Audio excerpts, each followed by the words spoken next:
Hello बच्चों, achievers academy में आपका स्वागत है। तो हम पढ़ रहे थे आपका कार्बन प्रतिरोध तथा कार्बन प्रतिरोधों के लिए 1/4। बच्चों, नया सिलेबस आ चुका है। नए सिलेबस में आपको पता होगा कि ये वाला जो है ना आपका सिलेबस से हटा दिया गया, ठीक है। लेकिन फिर भी हम अपनी नॉलेज के लिए हम इसे एक बार कंसिडर कर लेंगे, देख लेंगे, ठीक है। नए सिलेबस की एक आपको वीडियो अच्छी सी बना के भेज दी जाएगी, जिसमें आपको बता दी जाएगी कि फिजिक्स का कितना पोर्शन आपका हटाया जा चुका, ठीक है। लेकिन बच्चों उसमें एक चीज और लिखी हुई है कि सारांश आपको पढ़ना है। सारांश मतलब आपको बेसिक तो बिल्कुल स्टडी करनी पड़ेगी, अगर हम नहीं कराएंगे तो तुम्हें घर से पढ़ना पड़ेगा। दूसरी बात, ये चीजें आपकी केवल यूपी बोर्ड सिलेबस से हटी है। ऐसा क्वेश्चन की आपके नीट के एग्जाम से हटा दी गई, IIT एग्जाम से हटा दी गई। उस चीजों वहां से आपका कंपलसरी आएगा। कोई भी एंट्रेंस एग्जाम आप देते हैं, DU, जामिया हो, AMU हो और आपका BHU, कोई भी एंट्रेंस एग्जाम अगर आप देते हो तो वहाँ पे ये चीजें कंपलसरी रहने वाली, वहाँ हटने वाली नहीं है, ठीक है। तो खैर हम डिस्कस कर रहे थे कि मैंने इसमें कोडिंग के लिए एक डायग्राम आपके सामने बनाया था और पहले चीज को बताया था कि प्रथम सार्थक अंक होता है, दूसरा द्वितीय सार्थक अंक और तीसरा दशमलव गुणांक और D होता है आपका चयन क्षमता, ठीक है। और ABCD इनके नाम दे दिए। तो R इक्वल टू होता है AB मल्टीप्लाई 10 की power C plus minus D%, ठीक है। और फिर कुछ एक कोडिंग करके आपको बताया था शॉर्ट वे में और समझा गया था कि BB हो a great Britain very good wife wearing golden silver necklace, ठीक है। और इसे कुछ इस तरीके से समझा गया था, B for black, B for brown, R for red, O for orange, Y for yellow, green, G for green और B फॉर ब्लू और B फॉर वायलेट। और जो आपका बाद में आता है गुड का हो गया आपका ग्रे, ठीक है भाई। वाइट का होगा व्हाइट, वेयरिंग क्लोज रहेगा, वेयरिंग को हम यूज नहीं करेंगे, ठीक है। उसके बाद गोल्डन प्लस माइनस 5%, सिल्वर आपका प्लस माइनस 10% और नेकलेस का मतलब होता है नो कलर। अगर कोई कलर आपको नहीं दे रखा है तो उसका लेंगे हम प्लस माइनस 20%। तो अब इसे समझने के लिए मैं क्या करता हूँ, एक क्वेश्चन आपका लेके चलता हूँ, एक एग्जाम्पल लेके चलता हूँ। इस साइड में देखिए कैसे कि मान लो एक एग्जाम्पल आपको दे दिया कि प्रतिरोध पर पीले हरे लाल की बात हो रही थी। यहाँ येलो, हरे, ग्रीन और यहाँ लाल। तो यहाँ पीला है, ये पहले वाली पट्टी पीले रंग की है, दूसरी हरे रंग की है, तीसरी लाल रंग की गई। और फिर कह रहा है कि सुनहरे तथा सुनहरे रंग के 4 वाले बने हैं। सुनहरा रंग यहाँ से है, यहाँ कैसा है, गोल्डन कलर है, G है आपका, ठीक है। तो हमें इसका कोडिंग करनी है। तो इसकी कोडिंग के लिए देखेंगे भाई कैसे कोडिंग करेंगे हम इसकी, ठीक है। फॉर्मूला आपको पता है, आपको R equal to AB into 10 की power C plus minus D%। A क्या है, येलो, पीला कहाँ से है आपका ये, और पीले का नंबर क्या है आपका 4। और ग्रीन का G है और G का क्या होगा आपका 5। ये 5 हो गया इंटू 10 की पावर C का मान कितना, C फॉर रेड फॉर कितना है 2, तो 2 की 10 की पावर 2 प्लस माइनस सुनहरे के लिए कितना है 5%। लो जी आंसर। ऐसे निकालते हैं आप प्रतिरोध का मान, ठीक है भाई। तो इस तरह आप इसके क्वेश्चंस कर सकते हैं। बड़ा छोटा सा टॉपिक था, बड़े अच्छे तरीके से आपको करा दिया गया। बच्चों, आपका प्रतिरोध का संयोजन भी आपके सिलेबस में से हटा दिया गया है, ठीक है। तो अब मैं प्रतिरोधों का संयोजन केवल 2 लाइनों में समझाऊंगा, आराम से शॉर्ट में बिल्कुल छोटा समझा के लेके चलेंगे। जो आपका सिलेबस में है केवल वो स्टडी करेंगे। तो मैं से मिठा रहा हूँ, कुछ करना है नोट, कुछ नहीं करना तो हटाओ से, फिर आगे चलते हैं।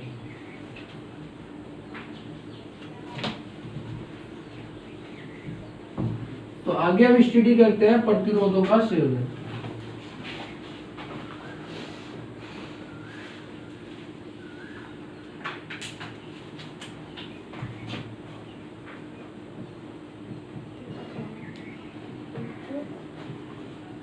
बिल्कुल शॉर्ट वे में समझा रहा हूँ, बिल्कुल छोटा सा, क्योंकि हटा देगा ना। तो नंबर 1 है आपका श्रेणी क्रम, जैसे आपका संधारित्र में था। तो श्रेणी क्रम में क्या होता है, देखेंगे कि श्रेणी क्रम में आपका प्रतिरोध ऐसे लगा होगा। मान ले ऐसे आपका प्रतिरोध लग गया, बात समझ में आ गई। ये R1 है, ये R2 है, मान लीजिए कुछ सेल लग गया यहाँ से तो यहाँ से I विद्युत धारा जा रही है। श्रेणी क्रम में विभवांतर अलग अलग होता है, आपको पता है, धारा समान होती है, ठीक है भाई। तो V बराबर हो जाएगा, अगर मैं निकालू V1, V2 और V3 का योग। और अगर तुल्य प्रतिरोध R माने तो IR बराबर यहाँ से IR1 plus IR2 plus IR3, IR बराबर I कॉमन ब्रैकेट में R1 plus R2 plus R3 और I से I कैंसिल, R बराबर आ गया आपका R1 plus R2 plus R3, ठीक है। अच्छा, तो ये आपका प्रतिरोध होगा, श्रेणी क्रम हो गया। अगर बात करता हूँ समांतर क्रम, समांतर क्रम की अगर बात करता हूँ बच्चों, तो समांतर क्रम में क्या होगा कि भाई आपका एक प्रतिरोध यहाँ लगा हुआ है, एक यहाँ लगा हुआ है, एक यहाँ लगा हुआ है, ऐसे में एक जगह संयोजित है और एक सेल के द्वारा आपका जोड़ दिया। आई धारा जाएगी, ये R1, ये R2, ये R3, ठीक है भाई। यहाँ से धारा I1 जाएगी, यहाँ से I2 जाएगी, यहाँ से I3 जाएगी। तो I बराबर क्या हो जाएगा, I1 plus I2 plus I3।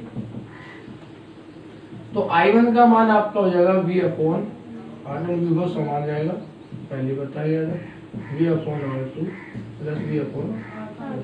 अगर तुल्य प्रतिरोध आ रहा है तो ये आपका हो जाएगा V को मान ले देंगे तो 1/R, 1/R1, 1/R2 और 1/R3। ये आपका श्रेणी समांतर क्रम हो गया, V से V कैंसिल हो गया आपका, ठीक है, समझ में आ गया होगा। ठीक है भाई, अगर दो प्रतिरोधों के लिए कंसीडर करें तो R बराबर R1 R2, इसमें कोई डाउट नहीं होना चाहिए, यही तो लिखेंगे R बराबर R1 R2 बटे R1 प्लस R2, ये हमेशा याद रखेंगे, ठीक है। क्लियर भाई, समझ में आ गया होगा। तो ये था आपका श्रेणी क्रम और समांतर क्रम। नोट करना है तो नोट कर सकते हैं, नहीं तो आगे बढ़ेंगे।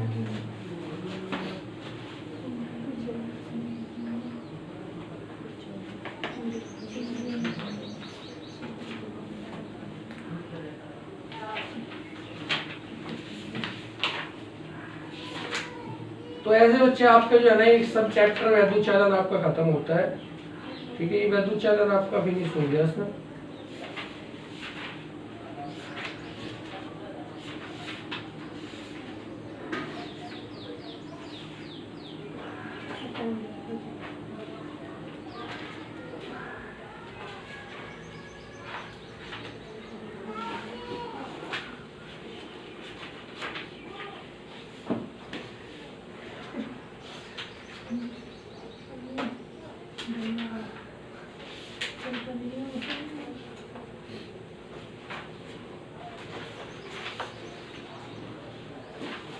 न्यूमेरिकल हम इनके इकट्ठे कर लेंगे।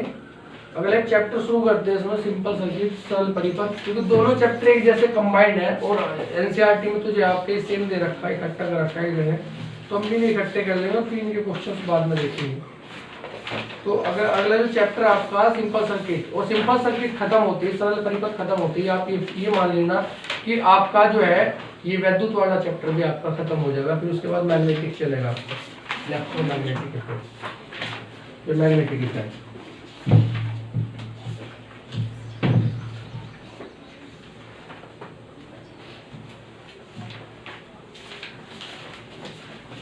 तो अब आपका आगे आता है बच्चा सिंपल सर्किट, सरल परिपथ। और सरल परिपथ में सबसे पहले हम पढ़ते हैं वैद्युत सेल। सेल क्या होता है? सेल एक ऐसी युक्ति है, जैसे तुमने देखा कि अभिक्रिया से, या फिर अगर डेफिनेशन देखें कि सेल एक ऐसी युक्ति है जो रासायनिक ऊर्जा को वैद्युत ऊर्जा में परिवर्तित करती है। किसी वैद्युत परिपथ के सिरों पर विभवांतर को स्थिर बनाए रखकर उसमें स्थायी वैद्युत धारा के प्रवाह को निरंतर बनाए रखती है। तो तीन काम करती है, एक तो रासायनिक ऊर्जा को वैद्युत ऊर्जा में परिवर्तित करेगी, वैद्युत विभवांतर को स्थिर बनाए रखेगी और समान एक स्थायी वैद्युत धारा प्रवाहित करेगी, एक स्थायी वैद्युत धारा प्रवाहित करेगी। तीन कार्य करेगी। मैं दोबारा बता रहा हूँ कि रासायनिक ऊर्जा को तो क्या करेगा आपका वैद्युत ऊर्जा में परिवर्तित कर देगा वैद्युत सेल। दूसरा काम करेगा कि स्थायी वैद्युत विभवांतर बना के रखेगा और स्थायी वैद्युत धारा प्रवाहित करेगा। तो ये होती है वैद्युत सेल की परिभाषा, ठीक है। नोट करना चाहेंगे तो नोट कर लेंगे कि वैद्युत सेल एक ऐसी युक्ति है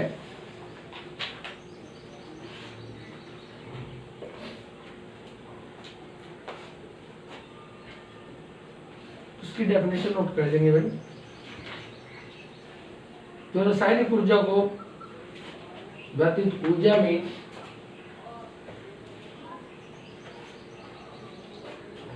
रासायनिक ऊर्जा को वैद्युत ऊर्जा में स्थायी विभवांतर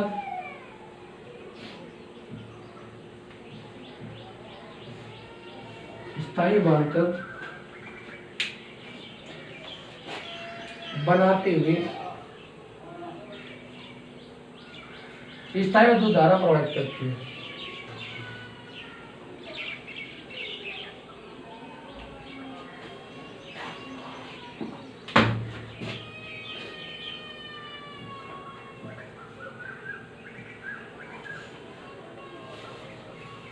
तो होता है अभी सेल की स्ट्रक्चर कुछ इस तरह की होती है कि एक तो आपका एनोड होता है, एक आपका कैथोड होता है। ये आपका एनोड है और ये आपका कैथोड है, ठीक है। ये आपका कैथोड है और इसमें भरा रहता है विद्युत अपघट्य पदार्थ। विद्युत अपघट्य आपको नहीं पता तो भाई पता होना चाहिए कि विद्युत अपघट्य पदार्थ क्या होता है। कि विद्युत अपघट्य पदार्थ आपका होता है सल्फ्यूरिक अम्ल प्लस वाटर, ठीक है। तो ये आपका विद्युत अपघट्य राशि जो भरा हुआ है, ये विद्युत अपघट्य हो गया। तो एनोड लगा हुआ है, कैथोड लगा हुआ है, विद्युत अपघट्य इसके अंदर भरा हुआ है। ये धनावेश होती है, ये ऋणावेश होती है।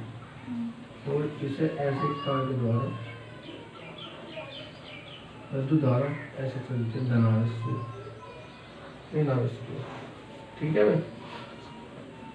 यहाँ कुछ दिखा लो, मान लिया एक स्विच लगा दिया प्लग, या एक विद्युत बल्ब दिखा लो, ये विद्युत बल्ब चल रहा है, कुछ भी दिखा सकते हैं। तो ये आपका क्या हो गया बच्चा, एक विद्युत सेल हो गया। तो इसमें दो इलेक्ट्रोड लगे रहते हैं, एक तो एनोड और एक कैथोड। और इसमें दो छेड़े लगे रहते हैं। इलेक्ट्रोड एक अम्लीय अथवा क्षारीय विलयन से डूबे रहते हैं। क्या रखते हैं, अम्लीय या क्षारीय विलयन में आपके डूबे रहते हैं। अम्लीय क्षारीय आपने पढ़े होंगे बड़े अच्छी तरीके से। उसे क्या कहते हैं, आपका विद्युत अपघट्य कहते हैं, ठीक है। तो इसमें क्या होता है, आपका एनोड तो धनावेशित होता है और कैथोड आपका ऋणावेशित। ये हमेशा ध्यान रखना, जो धारा प्रवाह होता है वो एनोड से कैथोड की ओर होता है। ये पहले ही बताया गया था कि धनावेश की दिशा में बहती है, जो धारा ऋणावेश की विपरीत दिशा में। अगर प्रकार की बात करते हैं कि विद्युत सेल आपके दो प्रकार के होते हैं, एक तो प्राथमिक सेल, एक द्वितीयक सेल या संचयक सेल बोलते हैं। प्राथमिक सेल में सेल होते हैं कि यूज किया और यूज करने के बाद उन्हें मतलब फेंक दिया गया। बात सुनने में आ गई। अर्थात वे केवल जो है ना एक बार यूज होते हैं, उनमें मतलब ये दोबारा चार्ज नहीं होती, दोबारा आवेशित नहीं होती। तो इन सेलों में रासायनिक ऊर्जा उत्क्रमण रासायनिक क्रिया द्वारा विद्युत ऊर्जा में परिवर्तित होती है। रासायनिक क्रिया के कारण सेल के विद्युत अपघट्य कार्य समय धीरे धीरे घटती जाती है और अंत समाप्त हो जाती है।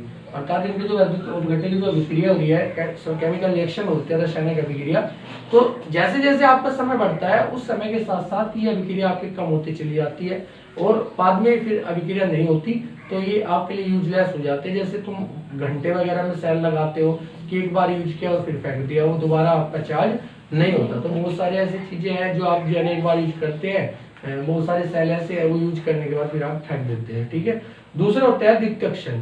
द्वितीयक सेल को हम कहते हैं कि चार्ज भी होते हैं और डिस्चार्ज भी होते हैं। कि एक बार डिस्चार्ज हो गया भाई, मान लिया विद्युत अपघट्य की अभिक्रिया कम होगी तो फिर उसके बाद हम उन्हें आवेशित कर लेते हैं किसी अन्य विद्युत क्षेत्र के द्वारा या किसी अन्य तरीके के द्वारा, ठीक है। जैसे घरों में लगे हुए बैटरी, आपने बैटरी देखा होगा कि वे जो है ना डिस्चार्ज भी होती है फिर चार्ज भी होती है। मोबाइल की बैटरी ऐसी होती है कि मोबाइल की बैटरी चार्ज भी होती है और फिर डिस्चार्ज भी होती है और फिर दोबारा हम अगेन चार्ज करते हैं, ठीक है। ये आपके द्वितीयक सेल, ये क्या आते हैं आपके द्वितीयक सेल। तो हेडिंग डाल लेंगे सेल का विद्युत वाहक बल। तो प्रकार तो मैं आपको बता दें कि दो तरह के होंगे, प्राथमिक और द्वितीयक सेल। तो हेडिंग डाल लेंगे सेल का विद्युत वाहक बल।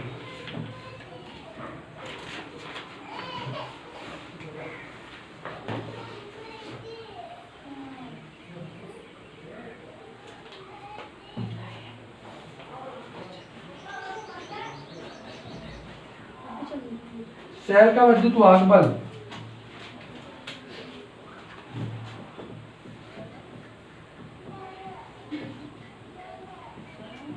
सेल का विद्युत वाहक बल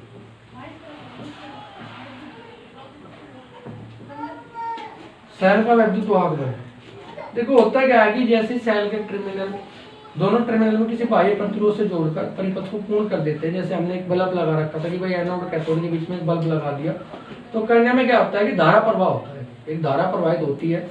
लेकिन बाह्य प्रतिरोध तथा सेल का विद्युत अपघट्य धारा प्रवाह के मार्ग में अवरोध डालते हैं। तो जो बाह्य प्रतिरोध लगा हुआ है, बाह्य कुछ भी कारक है आपके, और जो आपका विद्युत अपघट्य इसमें भरा हुआ था नीचे, वो क्या काम करेंगे, इसके मार्ग में अवरोध उत्पन्न करेंगे और जिससे क्या होगा, धारा का मान निरंतर नहीं बढ़ पाना, अर्थात कम होता चले जाएगा। और उसके धारा के मान को कंट्रोल करने के लिए, निरंतरता बनाने के लिए हम क्या करते हैं, एक सेल जोड़ देते हैं। तो सेल की आवश्यकता क्यों हो रही है कि जिससे कि विद्युत धारा का मान कंटिन्यूअस फ्लो होता रहे, लगातार प्रवाहित होता रहे।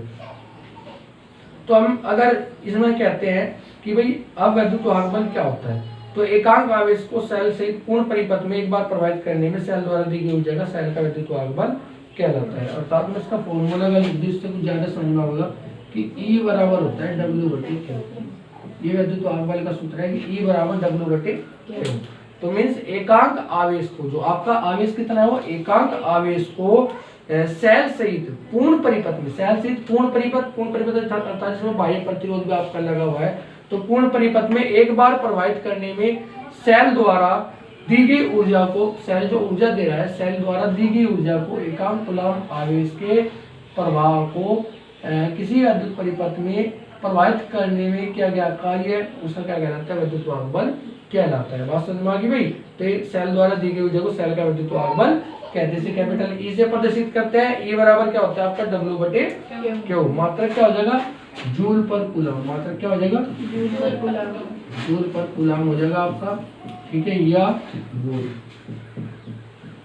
ये क्या हो जाएगा, बात समझ में आ गई भाई, क्लियर है। तो ये होता है आपका विद्युत वाहक बल। तो इसकी सबसे पहले डेफिनेशन लिख लेंगे।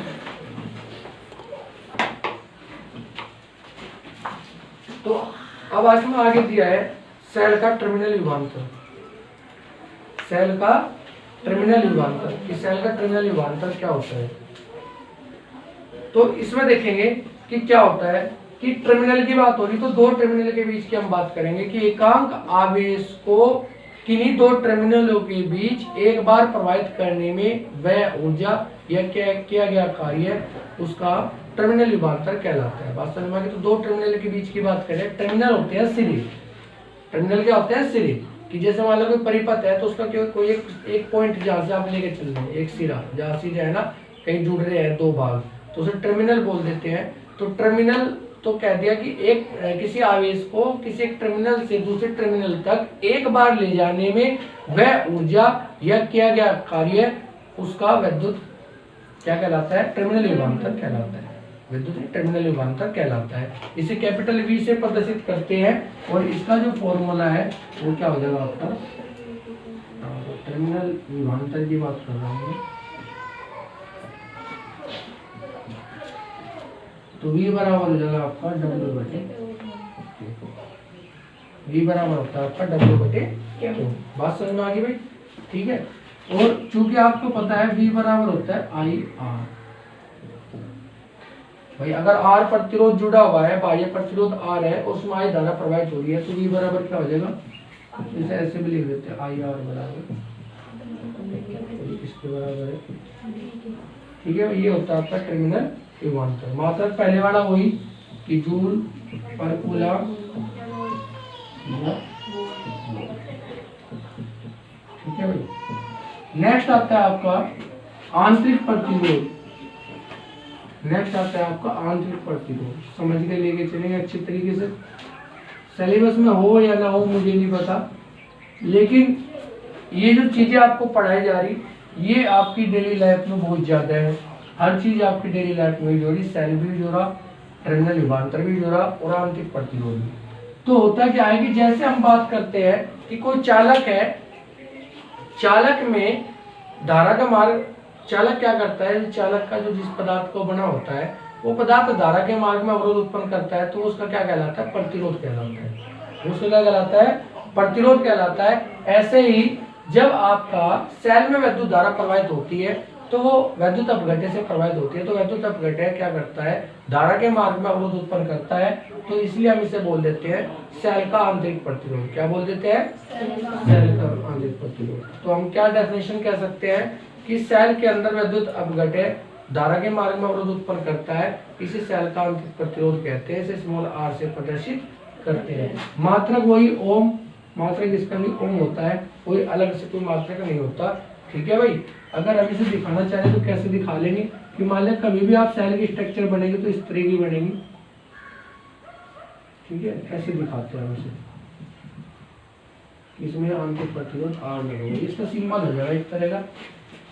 कहीं भी आपको इसे अगर दिखाना तो आप इसे ऐसे दिखाएंगे, नोट करते रहेंगे। इसके बाद हम इसमें स्टडी करेंगे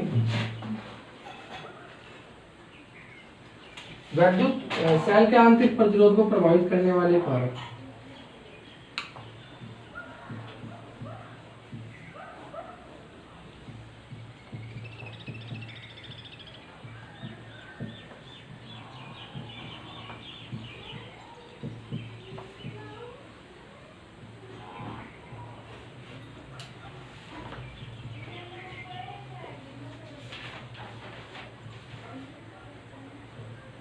प्रभावित करने वाले कारक।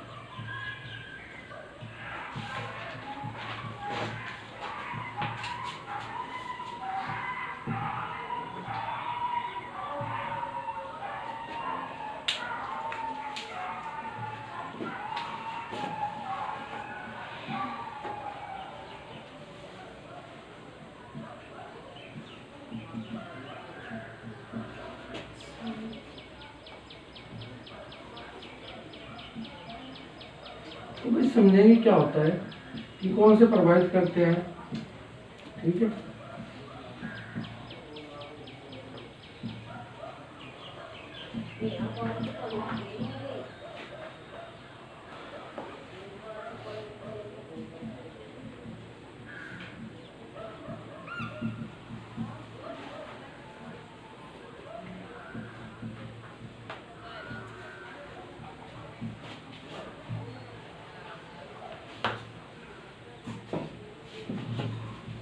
देखो भी समझेंगे कि अगर हम बात करते हैं कि जो सेल का आंतरिक प्रतिरोध होता है वो किन किन चीजों पर निर्भर करता है। देखो सेल का आंतरिक प्रतिरोध तुम्हें समझ में आ गया होगा, वो वैद्युत अपघट्य के द्वारा उत्पन्न होता है। तो सबसे पहला पॉइंट है कि वैद्युत अपघट्य की सांद्रता पर, कि सांद्रता बढ़ने पे जो आयनों का घनत्व होता है वो बढ़ता है, अर्थात मार्ग में अवरोध बढ़ेगा। सांद्रता क्या होती है? उस पदार्थ का गैढ़ापन। आप समझ लो, हिंदी में मैं बिल्कुल बच्चे जान कंफ्यूज रहते हैं जी सांद्रता क्या होती है। सांद्र का मतलब होता है कि वो द्रव कितना गैढ़ा है, वो ज्यादा गैढ़ा होगा तो उसकी सांद्रता ज्यादा है, अर्थात उसके अणु पास पास में होंगे, और जितने दूर दूर होंगे तो उसकी सांद्रता उतनी कम होगी, ठीक है। तो अगर सांद्रता ज्यादा होगी, तुम खुद अपने दिमाग से सोच ले कि सांद्रता अगर ज्यादा है तो आयनों का घनत्व ज्यादा होगा, अर्थात वहां मात्रा ज्यादा होगी आयनों की, तो मात्रा ज्यादा होगी तो क्या होगा? अवरोध ज्यादा उत्पन्न होगा। तो सांद्रता बढ़ने पर आपका प्रतिरोध बढ़ता है, ये हमेशा ध्यान रखें कि सांद्रता बढ़ने पर क्या होगा? आंतरिक प्रतिरोध आपका बढ़ेगा। क्लियर है भाई। दूसरा होता है इलेक्ट्रोडों के बीच की दूरी पर, कि अगर दूरी ज्यादा होती है, भाई दूरी बढ़ती है तो आंतरिक प्रतिरोध क्या होगा? आपका बढ़ेगा। क्या होगा? बढ़ेगा। तो इलेक्ट्रोडों के बीच की दूरी बढ़ाने पर आयनों को एक इलेक्ट्रोड से दूसरे इलेक्ट्रोड तक अधिक दूरी तय करनी पड़ती है, अर्थात आपका आंतरिक प्रतिरोध बढ़ जाता है। तो इलेक्ट्रोडों की अगर बीच की दूरी बढ़ रही है तो तब भी आपका आंतरिक प्रतिरोध बढ़ रहा है। बात समझ में आ गई। तीसरा पॉइंट आता है क्षेत्रफल पर, कि अगर क्षेत्रफल बढ़ाते हैं तो क्या होता है? निक्षेपित होने के लिए इलेक्ट्रोडों को अधिक क्षेत्रफल उपलब्ध होने के कारण सेल का आंतरिक प्रतिरोध घट जाता है। क्या होता है? अगर क्षेत्रफल बढ़ेगा तो क्या होगा? आपका ये घटेगा। अगर वैद्युत अपघट्य आप क्षेत्रफल बढ़ाते हैं तो इलेक्ट्रॉनों को घूमने के लिए बहुत ज्यादा मार्ग मिल जाएगा, अर्थात मिल जाएगा तो खुली जगह मिल जाएगा, तो क्या होगा? आपका आर का मान घट जाएगा, आंतरिक प्रतिरोध घट जाएगा। ठीक है भाई। तो अगर कोई आपसे पूछ ले कि आंतरिक प्रतिरोध कैसे बढ़ाना है तो सॉरी घटाना है, तो घटाने के लिए क्षेत्रफल को क्या करना पड़ेगा? हमें अधिक करना पड़ेगा। नेक्स्ट होता है ताप पर। ताप बढ़ने पे क्या होता है? श्यानता घट जाती है, तो आंतरिक प्रतिरोध भी घट जाता है। ताप बढ़ने पे क्या होगा? जैसे आपका ताप बढ़ेगा तो श्यानता घट रही है तो आपका प्रतिरोध भी घट जाएगा। जैसे जैसे ताप बढ़ेगा, तुम ये देख लो श्यानता का मतलब, श्यानता तुमने पढ़ी होगी, पहले पढ़ी थी नहीं पढ़ी थी? तो श्यानता का मतलब क्या हो गया? कि उनके बीच जो दो परतों के बीच जो बल लग रहा है वो कम होगा। बात समझ में आ गई। श्यान बल कम होगा, तो श्यान बल कम कैसे होगा? कि जैसे जैसे आप उसे गर्म करोगे तो जो आपका वैद्युत अपघटन अंदर भरा हुआ है द्रव रूप में, ठीक है, उनके बीच में जो घर्षण बल कम आना है या फिर जो एक दूसरे पर जो रगड़ रही है वो कम हो जाएगा, तो इसका क्या होगा? आपका आंतरिक प्रतिरोध भी कम हो जाएगा। प्रकृति पर, कि जो वैद्युत अपघटन की प्रकृति होती है उस पर भी निर्भर करता है, आयु पे भी निर्भर करता है, अर्थात लंबे समय तक इलेक्ट्रोडों का अपघटन में डुबोए रखने पर इसका आंतरिक प्रतिरोध बढ़ जाता है। अगर बहुत समय तक आपने इलेक्ट्रोडों को वैद्युत अपघटन पदार्थ में डुबो रखा है तो इसका मान क्या होगा? प्रतिरोध का मान आपका बढ़ जाएगा। बात समझ में आ गई। तो कह सकते हैं कि नेचर बेकार है, प्रकृति खराब है उनकी, ठीक है, बहुत समय तक आपने डुबो के रखे हैं तो उससे प्रतिरोध आपका बढ़ जाता है। तो ये कुछ पॉइंट थे भाई सेल के आंतरिक प्रतिरोध को प्रभावित करने वाले कारक। बड़े अच्छे पॉइंट आपने नोट कर लेंगे, ठीक है। जैसे मैं नोट कर रहा हूँ शॉर्ट में, आप ऐसे नोट करेंगे, ऐसे ही समझेंगे।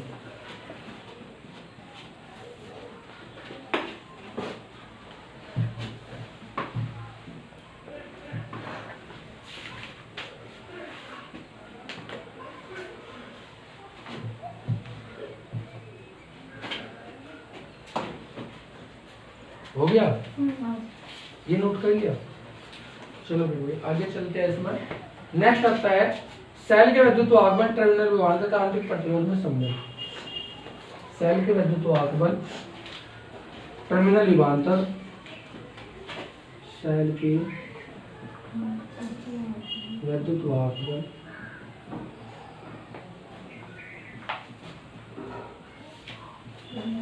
टर्मिनल विभवांतर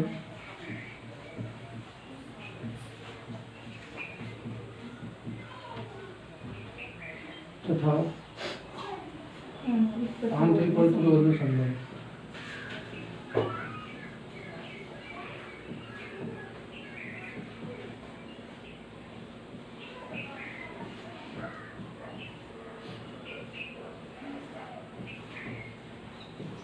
आंतरिक प्रतिरोध में संबंध। तो सेल का विद्युत वाहक बल टर्मिनल विभवांतर तथा आंतरिक प्रतिरोध में संबंध को स्टडी करेंगे हम। ठीक है भाई, एक परिपथ में तैयार कर देता हूँ जिससे कुछ ज्यादा समझ आ जाएगा। तो मान लिया यहाँ कोई एक सेल लगा हुआ है और सेल के साथ जोड़ दे आंतरिक प्रतिरोध माइनस प्लस, ऐसे कुछ दिखाते हैं सर। ये विद्युत वाहक बल ई होगा और नीचे हमने से कनेक्ट कर दिया कि एक कुंजी लगा दी आगे के और यहाँ लगा दिया एक प्रतिरोध, बाह्य प्रतिरोध। ठीक है भाई, और यहाँ लग गया आपका एक एमीटर। समांतर क्रम में हमेशा लगता है वोल्टमीटर। ध्यान रखिए, वोल्टमीटर हमेशा जब भी कनेक्ट होगा वो समांतर क्रम में कनेक्ट होगा। ये आ होगा, ये कुंजी की होगी। ठीक है भाई, इस तरह को क्या करके आपको दे रखी है, सेल ऐसे कनेक्ट है तो विद्युत धारा आपके ऐसे प्रवाहित होगी।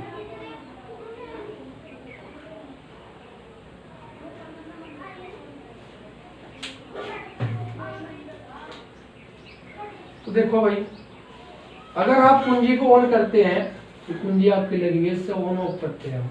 ठीक है, ये कुंजी बोलते हैं, इसे ध्यान रखना हमेशा कि अगर कोई इस तरह का सिंबल आपको मिलता है इसे कुंजी कहते हैं। अगर कभी मौका मिलता है, क्लास चलती है तो आपको प्रैक्टिकल लैब में दिखा दी जाएगी कुंजी कैसी होती है। ठीक है, तो ये कुंजी के आपका ये बाह्य प्रतिरोध R लगा हुआ है, ये एमीटर लगा हुआ है ये आपको वोल्टमीटर समांतर क्रम में लगा हुआ है। हमेशा ध्यान रखना कि एमीटर जो लगता है बाह्य प्रतिरोध के साथ वो श्रेणी क्रम में लगेगा, और जो आपका वोल्टमीटर जोड़ते हैं वोल्टेज मापने के लिए वो हमेशा समांतर क्रम में जोड़ते हैं। ठीक है, ये आपका यहाँ से विद्युत वाहक बल कैपिटल ई है, ये आंतरिक प्रतिरोध स्मॉल r है। ठीक है, तो अगर मैं यहाँ से निकालता हूँ कि कुल प्रतिरोध कितना होगा, कितना आ जाएगा भाई, capital R plus small r। कितना हो जाएगा, capital R plus small r। I बराबर होता है विद्युत धारा I बराबर सेल का विद्युत वाहक बल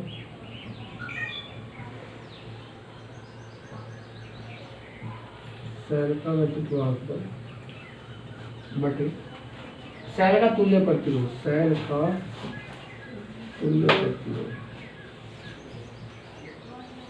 तो I बराबर सेल का विद्युत वाहक बल E और तुल्य प्रतिरोध कितना आ गई, R प्लस R, और I E बराबर आपका हो जाएगा I ब्रैकेट में R plus small r, I और ब्रैकेट में क्या हो गया R प्लस स्मॉल r।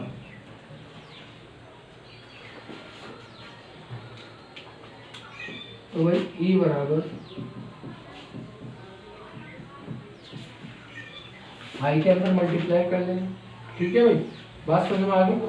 देखो अब यहाँ से IR क्या है, क्योंकि IR बराबर है आपका टर्मिनल विभवांतर यह भी। ठीक है, तो इसीलिए E बराबर क्या हो जाएगा आपका E प्लस IR। ये हो जाएगा आपका विद्युत वाहक बल टर्मिनल विभवांतर तथा आंतरिक प्रतिरोध में संबंध हमेशा आ रहा है। ठीक है, अगर आपको आंतरिक प्रतिरोध का यहाँ से मान निकालना है, देखो E माइनस वी बराबर IR और R बराबर E माइनस वी बटे E माइनस वी बटे I। बात समझ में आ रही है? ठीक है, और क्योंकि V बराबर होता है IR इसलिए स्मॉल r बराबर E माइनस IR बटे I, या R बराबर E बटे I माइनस R, या R बराबर E बटे IR माइनस 1 आर, आर बराबर ई बटे B minus one into R. देखो सारे फॉर्मूले सीधे, जिससे भी आप न्यूमेरिकल करना चाहो इससे आप न्यूमेरिकल कर सकते हो। ठीक है, सभी फॉर्मूले इसी के हमेशा याद रखना। ठीक है भाई, तो ये आपका संबंध था।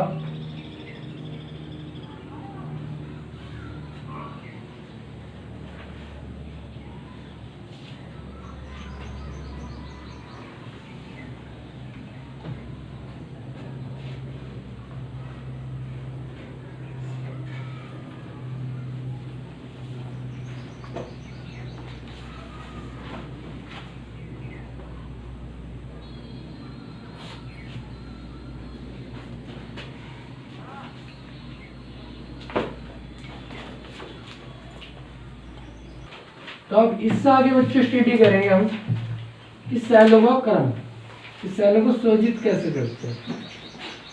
ठीक है, तो सैलो को भी श्रेणी समानता दोनों में संयोजित कर सकते हैं और मिक्स भी संयोजित कर सकते हैं कि कोई आपका सर्किट श्रेणी समानता दोनों में संयोजित हो। तो श्रेणी में संयोजित हो गया एक समांतर में, या ऐसा भी हो सकता है कि श्रेणी समानता दोनों में संयोजित हो। ठीक है भाई, तो समझेंगे सैलो का सिरो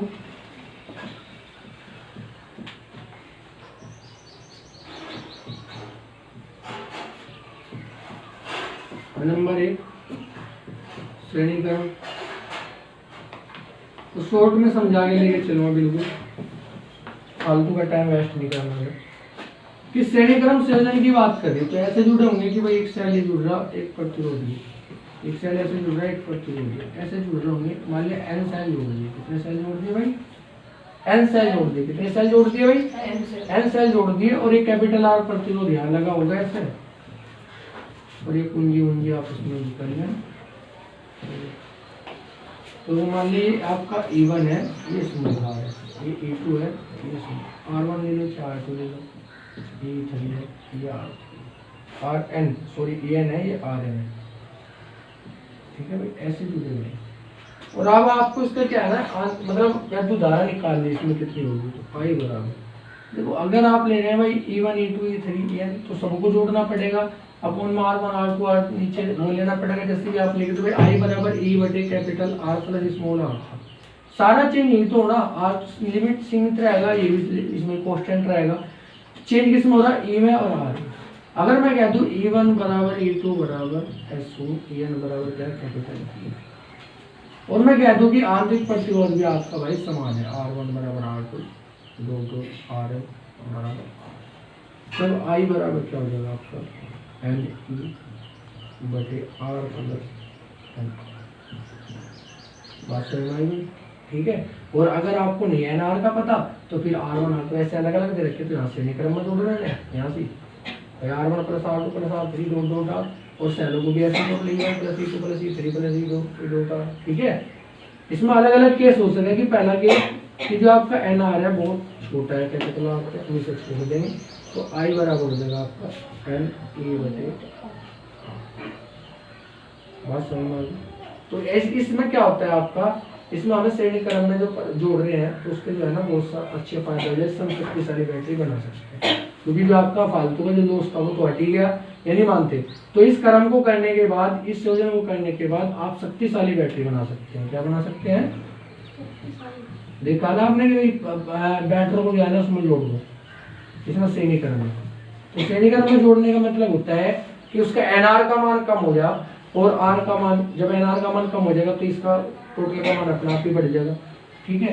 दूसरा संयोजन में क्या हो जाएगा, अगर आप ऐसे लेके चल रहे हैं कि एनआर का मान बढ़ा है कैपिटल आर से, तो इस स्थिति में आई बराबर क्या हो जाएगा, एन ई बटे एन आर, एन साइन कटेगा, आई बराबर ई बटे। ठीक है भाई। तो आई का मान क्या होगा आपका, बहुत कम हो जाएगा। क्या हो जाएगा? आई का मान बहुत कम हो जाएगा। बात समझ में आ गई? क्योंकि जो स्मॉल आर इसका तो मान बहुत ही कम है। ठीक है, तो इसलिए हम कह सकते हैं कि इस क्रम में हमें कोई फायदा नहीं होता। ठीक है, इस श्रेणी में हमें कोई फायदा नहीं होता, इस श्रेणी में कोई लाभ नहीं होता। हमेशा में आर का मान जो है, एन का मान कम रखना पड़ता है। ठीक है, ये तो था भाई श्रेणी क्रम संयोजन। नंबर 2 स्टडी करते हैं समांतर क्रम संयोजन। समांतर क्रम संयोजन ठीक है बच्चों, तो ये आपको समझ में आ रहा होगा। अब नेक्स्ट पढ़ते हैं हम समांतर क्रम शोधन। तो उनके बाद समांतर में कनेक्ट कर देंगे कैसे, किलो मान लिया क्या कैसे जुड़ा हुआ है,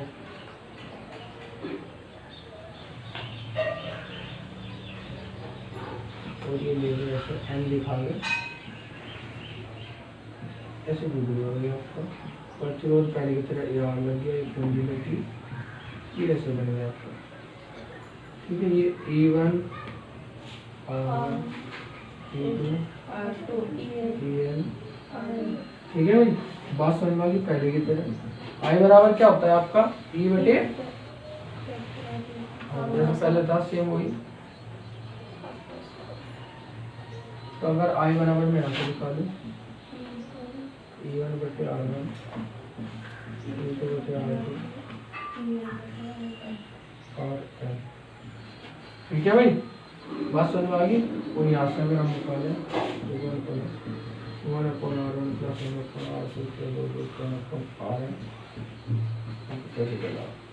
ऐसा रहेगा आपको, ठीक है।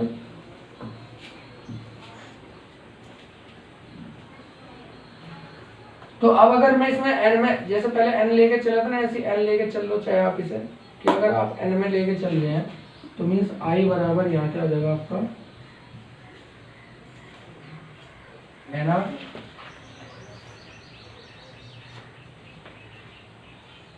ये इसका फॉर्मूला आप ऐसे समझ लो, n वाला रहना, जब n वाला यूज होगा तो तब n वाला आपको करा हो जाएगा, ठीक है। इसे नोट कर लेंगे, इसे नोट कर लेंगे भाई, ये श्रेणी समांतर संयोजन हो गया आपका।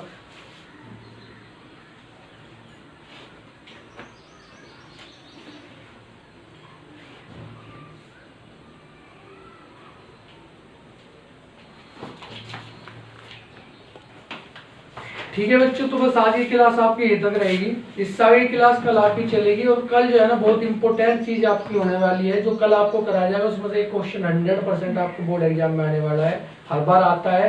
किरचॉफ का नियम बहुत ज्यादा इंपॉर्टेंट है, ठीक है, ये क्वेश्चन आपको कल कराया जाएगा।